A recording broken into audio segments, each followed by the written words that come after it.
भगत मोरी पुराण श्रुति गाई। तो वह भक्ति क्या है? तो उस तरह की मति, कीर्ति और गति, अच्छी गति चाहते हैं यहाँ भी और वहाँ भी, इस लोक में और परलोक में। मति, कीर्ति, गति, भूति और भलाई। अगर अपनी भलाई चाहते हैं तो यह कब संभव है? यह एकमात्र इसका दाता है सत्संग। सत्संग में भी अगर विभाजन करेंगे तो दो तरह का सत्संग है। नमस्कार दोस्तों, मैं संतोष चौबे न्यूज सर्वोत्तम में आपका हार्दिक स्वागत करता हूं। दोस्तों, आज मैं पर्ण कुटिया में आया हूं। एक ऐसी महापुरुष की कुटिया है जो पहाड़ के बीच में है। सामने गंगा जी बह रही हैं। मैं आपको दिखाता हूं कि कितनी विलक्षण और कितनी पवित्र और कितनी मनोरम कुटिया है। मैं देख के हमारा मन इतना खुश हुआ है कि मैं शब्दों में बयान नहीं कर सकता हूं प्रभु, कि कितना खूबसूरत ये स्थान है संतों का रहने का। वाकई में ऐसा ही लगता है कि संत रहते हैं। इन जगहों पर ही संतों का वास होता है, जहाँ पवित्र, शुद्ध और शांत होता है। दिखाता हूँ दोस्तों कि दोस्तों देखिए, ये महाराज जी की कुटिया है। देखिए, कुटिया बिल्कुल जंगल के बीच में। देखिए, मैं एक एक चीज़ आपको दिखा रहा हूँ। यहाँ पर और भी काफ़ी आगे भी कुटिया किसी संत का, शायद मैं वहाँ भी शायद चलूँगा। देख लीजिए, आप देख नहीं पाएंगे, वो देखिए पीछे हल्की सी नज़र आ रही गंगा जी हैं। नीचे भी कुटिया ही है। देखिए, जंगल है, पहाड़ है, पहाड़ के बीच में ही ये कुटिया। देखिए कितना मनोरम और कितना शांत वातावरण है। देखिए, आगे भी मैं आपको दिखा रहा हूँ कि संतों की कुटिया का। देख लीजिए, महाराज जी की कुटिया जिसमें महाराज जी निवास करते हैं। इधर देखिए, पीछे भी सारा जंगल ही है। ये देखिए, सारा कितना वृक्ष लगे हुए हैं। नीम है और भी कई वृक्ष होंगे, हम जंगली वृक्ष हम समझ नहीं पा रहे हैं। आम भी। दोस्तों देखिए, इधर सब पीछे देखिए पहाड़ है।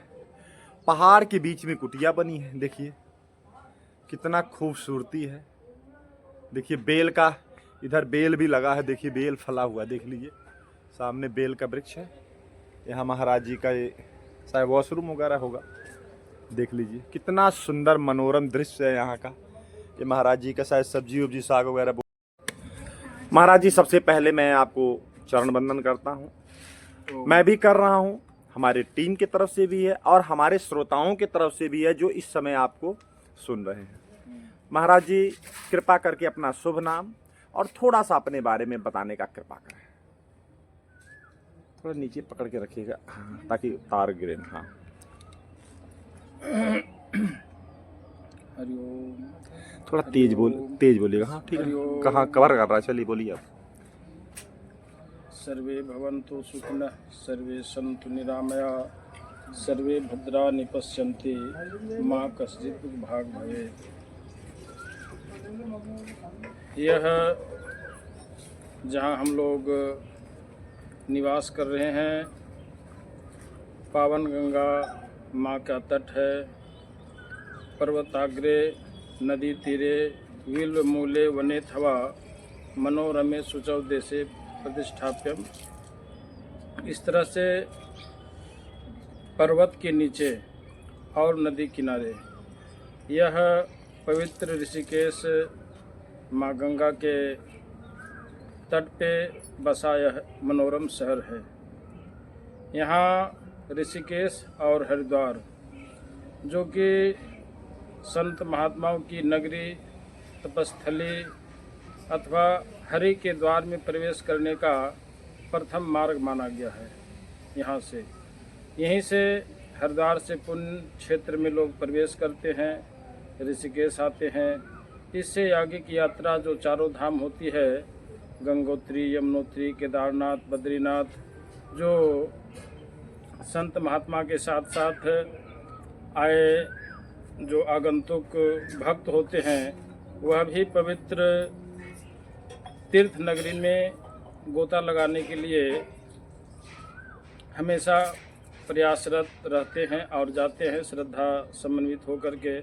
और इधर का वातावरण, साधु महात्माओं का आबो हवा सानिध्य प्राप्त करके निहाल होकर के वापस होते हैं एक नई ऊर्जा और नई उमंग के साथ, जो कि ऊर्जा घर परिवार में समाज में रह कर के बीते समय के हिसाब से लोग मतलब थोड़ा सा अलग ही चिंतन, अलग ही में आ जाते हैं। इधर आने से स्वाभाविक रूप से अध्यात्म की ऊर्जा नहीं चाहते हुए भी व्यक्ति को मिल जाता है।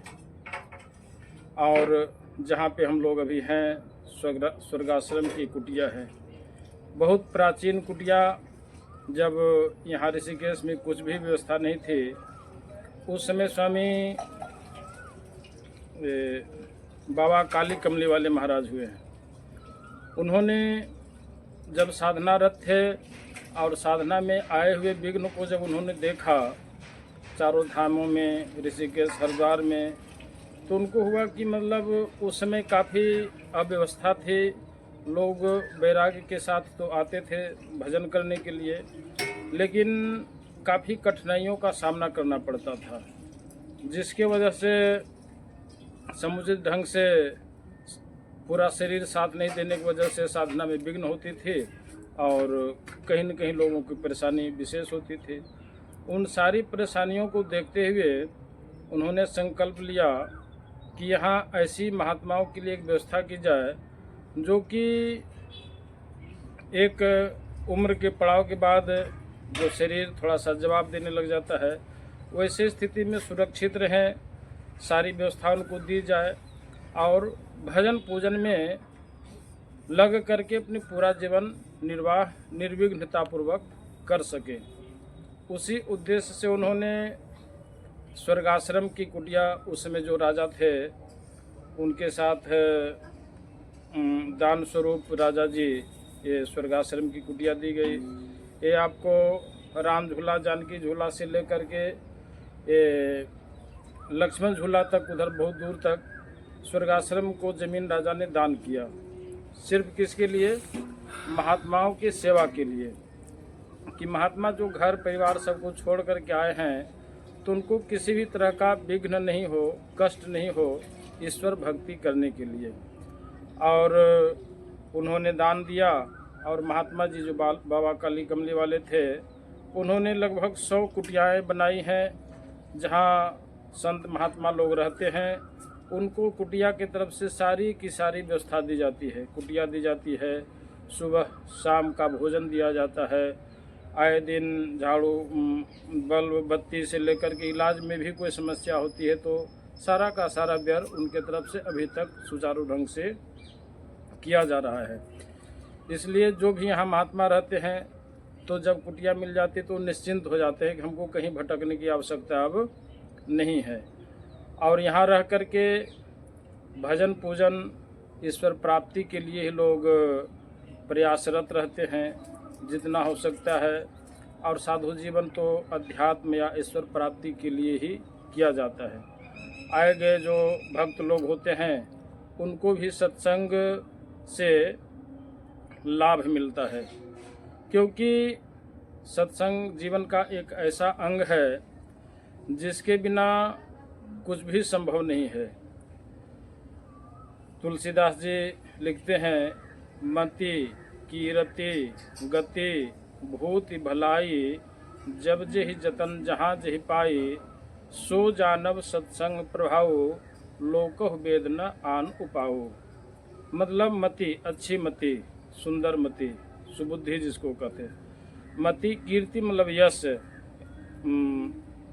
कीर्ति, मति, कीरति, गति, अच्छी गति। यहाँ भी अच्छे से प्रतिष्ठित जीवन जी ले और मनोप्रांत जहाँ जाना है इस जीव को, वहाँ की भी अच्छी गति, जिसके लिए भगवान श्री राम ने प्रजा को उपदेश करते हुए कहा था, जौ पर लोक यहाँ सुख चाहो, सुनिमम बचन हृदय दृढ़ गहो, सुलभ सुखद मार्ग यह भाई, भगत मोरी पुराण श्रुति गाई। तो वह भक्ति क्या है? तो उस तरह की मति, कीर्ति और गति, अच्छी गति चाहते हैं यहाँ भी और वहाँ भी, इस लोक में और परलोक में। मति, कीर्ति, गति, भूति और भलाई, अगर अपनी भलाई चाहते हैं तो यह कब संभव है? यह एकमात्र इसका दाता है सत्संग। सत्संग में भी अगर विभाजन करेंगे तो दो तरह का सत्संग है। अगर पहले संधि विच्छेद सत्संग का सिर्फ करें तो सत्संग का संधि विच्छेद होता है सत जोड़ संग। तो सत्य का संग होना ही क्या है? सत्संग है। अब पूछेंगे सत्य क्या है? तो सत्य का शाब्दिक अर्थ होता है सत्य सोए जो विनशय नहीं, त्रैकाल अबाधित जिसको कहते हैं, जो कभी भी जिसमें परिवर्तन नहीं होता है। ऐसा अपरिवर्तनशील संसार में ऐसी कोई वस्तु नहीं है जिसमें परिवर्तन न हो। चाहे कितने भी बड़े पहाड़ व्यवस्था जो भी देख ले, कुछ न कुछ हर क्षण हर पल परिवर्तन हो रहा है। तो यह सत्य नहीं है।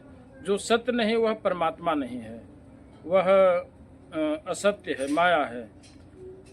माया बदलते रहती है, सत्य क्या होता है? बदलता नहीं, एक जैसा हमेशा रहता है। तो वह सत्य क्या है? ईश्वर। वो तो कह रहे हैं कि सत्य जोड़ संग, उस ईश्वर का संग होना ही क्या है? असली सत्संग है। तो उस असली सत्संग को जानने के लिए, उस ईश्वर से तादात्म्य होने के लिए, मिलने के लिए पहले हम लोगों को बाहरी सत्संग का सहारा लेना होता है। जब बाहरी सत्संग का सहारा लेते हैं तो संत महात्मा जो साधन करके ईश्वर प्राप्ति के रास्ते को अख्तियार करते हैं, जिस रास्ते से चल करके ईश्वर को प्राप्त करते हैं, तो उसको क्या करते हैं? वे हम जीव को मतलब जनता के कल्याण के लिए वे फिर हम आपको बतलाते हैं कि कर्तव्य कर्म क्या है, अकर्तव्य कर्म क्या है, क्या करना चाहिए, क्या नहीं करना चाहिए, किस कर्म से हम जीव का उत्थान होगा, किस कर्म से जीव का पतन होगा। इन सारे चीज़ों का बोध क्या कराता है? सत्संग कराता है। जो संत महात्मा ईश्वर को प्राप्त कर गए हैं, तो वैसे लोगों का संग करना भी क्या है? सत्संग है। यह कौन सा सत्संग है? बाहरी सत्संग है, जिसको कहते हैं धर्म कथा बाहर सत्संगा। किसी वेद उपनिषद वगैरह वगैरह का जो श्रवण करना, मनन करना, चिंतन करना, यह भी क्या है? सत्संग है। तो यह बाहरी सत्संग, इससे ईश्वर की प्राप्ति के लिए, ईश्वर की ओर चलने के लिए प्रेरणा मिलता है। सिर्फ प्रेरणा मिलने से ही सिर्फ पूरा सत्संग हम आपका नहीं होता। इसके लिए क्या करना होगा? साधन करना होगा।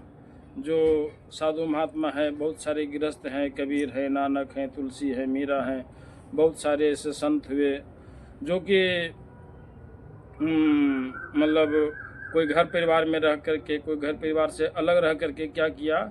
साधन किया, ईश्वर को प्राप्त किया और संतत्व को प्राप्त किया।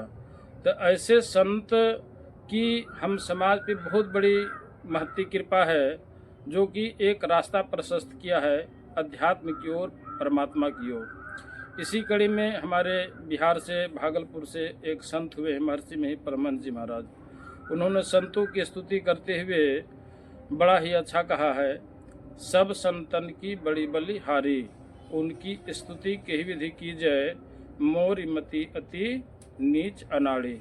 जितने भी संत हो गए हैं और होंगे और जो हैं, सबकी उन्होंने वंदना करते हुए कहा कि सभी संतों का किस तरह से इस संसार के जीवों पर उपकार है, जिसका कोई तुलना नहीं कर सकता है। जिसको कहा गया है, दादू जाने न कोई संतन की गति गोई, अविगत अंत अंतरपट, अगम अगाध अगोई। इस तरह से उन्होंने किया और बड़े मार्मिक ढंग से क्या किया? ध्यान का, सत्संग का, मानस जप का, मानस ध्यान का, इन तरहों से सर्वत शब्द योग का, शब्द साधना का भेद बता करके साधना प्रशस्त किया। और उन्होंने कहा कि जीव का कल्याण, जो हम लोग आवागमन में चक्र में पड़े हुए हैं, आवागमन सम दुख दूजा है नहीं जग में कोई, इसके निवारण के लिए प्रभु भक्ति करनी चाहिए। जो आवागमन में हम पड़े हुए हैं, जो जन्मना और मरना चला आ रहा है, इस आने जाने में जो कष्ट हो रहा है, वैसा कष्ट दूसरा कभी संसार में नहीं हुआ है। उन सारे कष्टों से निवृत्त होने के लिए क्या करना होगा? प्रभु की भक्ति करनी होगी। जब प्रभु की भक्ति करनी होगी। इसी को वेद उपनिषद में कहा गया है, जिसको ध्यान कहते हैं, साधना कहते हैं, मेडिटेशन कहते हैं। इस साधन से क्या होगा, जो हमारा चित्त वृत्ति संसार के नाम और रूप में फैला हुआ है, वह एक तो उससे निवृत्त होकर के क्या होगा, एक नाम और एक रूप में जब लग जाएगा तो बहुत फैलाव सिकुड़ करके सूक्ष्म हो जाएगा, उसकी ऊर्ध्वगति हो जाएगी। तब क्या होगा, उपनिषद में आया, ध्यान विद उपनिषद में आया है, अधिशैल समम पापम विस्तीर्णम बहुयोजनम भिद्यते ध्यान योगेन नान्यो भेद कदाचन। जिस तरह से अभी हिमालय का पहाड़ देख रहे हैं, इतना बड़ा भी अगर पहाड़ हो और कई योजन, एक योजन में 4 कोस होते हैं, कहते हैं कि कई योजन, जिसकी कोई गिनती नहीं है, कितना लंबा चौड़ा मेरा पाप का पहाड़ है, फिर भी उस पाप से अगर निवृत्त होना चाहते हैं, छूटना चाहते हैं, तो क्या करना होगा, ध्यान करना होगा, मेडिटेशन करना होगा, ईश्वर की भक्ति करनी होगी। ईश्वर जिसको मिल जाएंगे तो फिर जब जो ईश्वर ही मिल गया तो फिर उसको कभी किसी बात की रहे, फिर जीवन निहाल हो जाता है, मनुष्य जीवन पाना सार्थक हो जाता है। यही संतों का उपदेश है। ओम नमः। महाराज जी, आपने बहुत सुंदर सत्संग सुनाया, इसके लिए आपको कोटि कोटि चरण वंदन। महाराज जी थोड़ा तो दोस्तों देखिए, महाराज जी एक ऐसे विद्वान संत हैं कि जिनका सत्संग आप सुन रहे हैं, आप खुद महसूस करेंगे किस लेवल के संत हो सकते हैं। तो दोस्तों, आप संतोष चौबे को इजाज़त दीजिए। नमस्कार, जय हिंद।